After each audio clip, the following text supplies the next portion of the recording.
বলছেন সেইভাবে চিরাচরিত ভাবেই আমাদের এই সেই কাজকর্ম আমরা নিয়ম কানুন পালন করে আসতেছি। এবং এখানে সবচেয়ে বড় মাহাত্ম্য কি, বাবা এখানে খুব জাগ্রত, যে যা মানস করে নিশ্চয়ই তার মনস্কামনাটা পরিপূর্ণ হবে। যার জন্য এখানে বাবার অনেক অবদান, অনেকে এখানে অনেক ডোনেটও করে। হ্যাঁ, কে গহনা, কে ঘন্টা, যে যেরকম যার যেরকমই সামর্থ্য, যে যেরকম মানসিক করে। কারো পুত্র সন্তান নেই, সে পুত্র সন্তান কামনা করে বাবা কাউকে নিষ্ফলা করে মোটামুটি পাঠায়। এই হিসাবে ভক্ত এখানে তো অগণিত ভক্তও হয়। যখন যেরকম মোটামুটি কদিন ধরে মেলা হয় এখানে মেলাটা হয় টোটাল 8 দিনে। হ্যাঁ, 8 দিনের মেলা হয়। এই চড়ক হবে, এই অক্ষয় তৃতীয়ার চড়ক, তার পরের দিন এই উত্তরি খোলা, এই যে পৈতারিত খোলা নকচুর হয়ে মেলা সমাপ্ত করা হয়। আমার নাম ভীম মাঝি। এই বাবাজি অক্ষয় তৃতীয়াকে বজায় রেখে, চড়ক পূজাকে বজায় রেখে দ্বাদশী তিথি থেকে ঘটোত্তোলন আরম্ভ।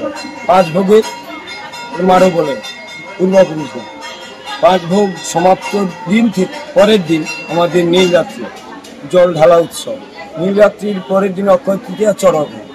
এর মতো অবস্থা আমরা পরখবর চেঞ্জ হয়ে পরিচালন কমিটি সিদ্ধান্ত নিল, কয়েকশো বছরের তো পুরনো মন্দির জরাজীর্ণ অবস্থায় উদীয়মান। সেই কারণে এরা উদ্যোগ নিয়ে বলছে আমরা নবনির্মিত মন্দির একটা করতে চাই। পেছনে যে ডিজাইনটা আছে ওই ডিজাইনের মন্দিরটা হবে। এই ডিজাইনের ওনারা পরিকল্পনা নিয়েছে, যার ফলে অ্যাডভার্টাইজও দিচ্ছে।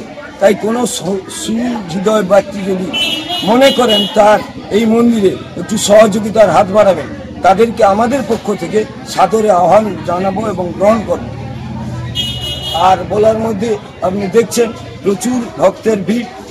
আর আমাদের চলছে, আজকে ঝুলন হলো, আগামী দিন এই নিচুতে একটা আগুনের মৌলিক প্রথা আছে। আগামী দিন আমাদের নিলাম, বিকালে জল আনতে যাবে। সোমবার মঙ্গলবার আমাদের নীল, বুধবার আমাদের চড়ক। আপনার নাম আর পরিচয়? আমার নাম স্বপন সামন্ত। আমি একজন ষোলো সন্ন্যাসীর একজন প্রাক্তন সভাপতি পরিচালন কমিটি গ্রামে। এই মন্দিরটা কত বছরের মন্দির এবং এর প্রতিভা কি কি রয়েছে? যখন এই এলাকাটা তোমার মহিষাতল রাজবাড়ির এলাকা ছিল, সেই তাদের আমলে এইখানে একটা জঙ্গল ছিল, বিশাল জঙ্গল। সেই জঙ্গলের মাঝখানে এই বাবা মহাদেব উঠছে। কিন্তু এই বাবা মহাদেব যে এখানে উঠছে, তখন কিন্তু এখানে এখানে বাসিন্দাও কেউ ছিল না। শুধু ছিল খালের ওই পাশে ওই গায়েনদের 5টি লোক ছিল, গরু ছিল, ওরা পালতো, তাদের রাখাল ছিল। সেই রাখালের কাছ থাকতে রাখাল কি করলো না, একদিন একটা গাভী তার প্রচুর দুধ দেয়, এখন দিনা 5 দুধ দেয়নি। এইগুলো রাখালকে একদিন প্রচুর মারতে সে তখন রাখালটা কেঁদে এই গাড়িটা কেন দুধ দেয়নি আমাকে দেখতে হবে।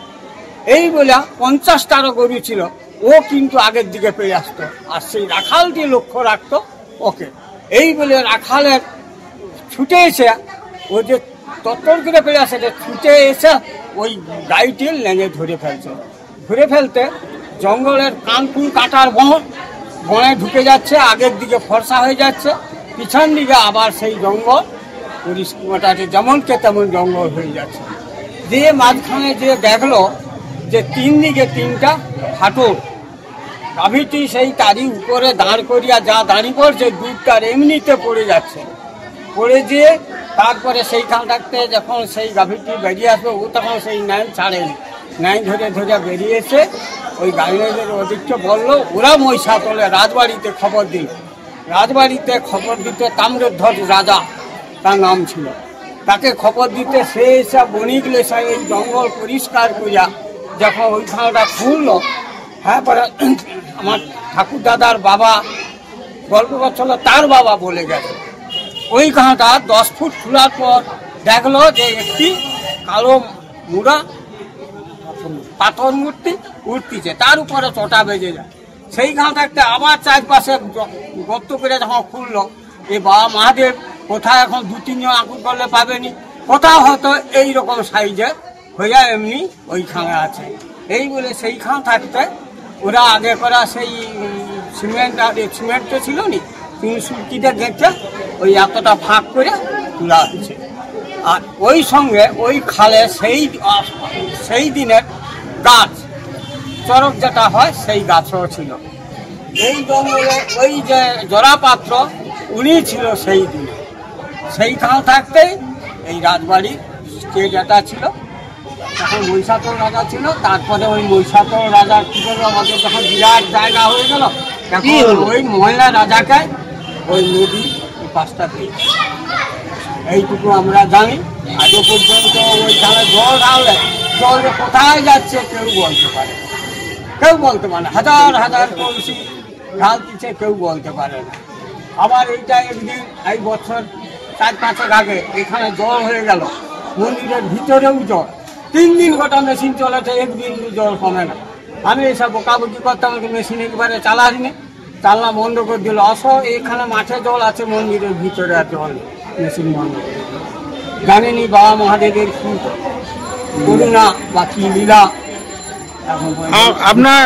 আপনি কতদিন ধরে এই ভক্ত সেবায় রয়েছে? এই সেবাতে আমি প্রায় চলছে এই 84 বছর বয়স হলো। আমি তখন 14 বছরে ছিলাম, সেইখানে থাকতে আমি বাবাজির কালীলাত ভক্তা করছি। এই যে আজকে এই যে আগুনের উপরে যে নাচটা হলো, এটা কি নাচ বলা হয় বা এটা কেন করা হয়? ঝুলন সাদা, আচ্ছা, নিচে আগুন জ্বলবে, ঝুলন সাদা। এই যেমন কালকে নিচে আগুন জ্বলবে, তারপরে গড়তে হবে। মানে যারা ভক্তরা থাকে এইভাবেই করে, ওইভাবে গড়তে। আচ্ছা আচ্ছা। বাবা মহাদেব তার আগে থেকে তার নির্দেশ, তার সবকিছু তার লীলাময় কে বুঝে। মা সহায়ক সমাজ কল্যাণ ফাউন্ডেশনের বলাইপন্ডা শাখার কাজের জন্য কিছু ফিল্ড কর্মীর প্রয়োজন। বয়স সীমা 20 থেকে 35 বছর। শিক্ষাগত যোগ্যতা ন্যূনতম এইচএস পাস। আবেদনের শেষ তারিখ আগামী 30 এপ্রিল 2025 বিকেল 4টে। অবিলম্বে যোগাযোগ এবং আবেদন করুন। সংস্থা বলাইপন্ডা শাখাতে সকাল 10টা হইতে বিকেল 2টোর মধ্যে এবং সংস্থার ময়না শাখায় বিকেল 2টো থেকে 4টের মধ্যে। বিস্তারিত জানার জন্য ফোন করুন 9635031437 এবং 8967274384 এই নম্বরে। যে কোনো অনুষ্ঠানে রনপা, কার্টুন, আদিবাসী নৃত্য, ছৌ নাচ, গলফা নাচ, মিলিটারি ব্যান্ড, ঢাক, বেঞ্জো পার্টি, বাউল, খোল, পাঞ্জাবি নাচ, জাগলিং, মহিলা ব্যান্ড ও মহিলা ঢাক ইত্যাদি পাওয়ার জন্য আজই যোগাযোগ করুন গুরুপদমণি, মাধবচক, ময়না, পূর্ব মেদিনীপুর।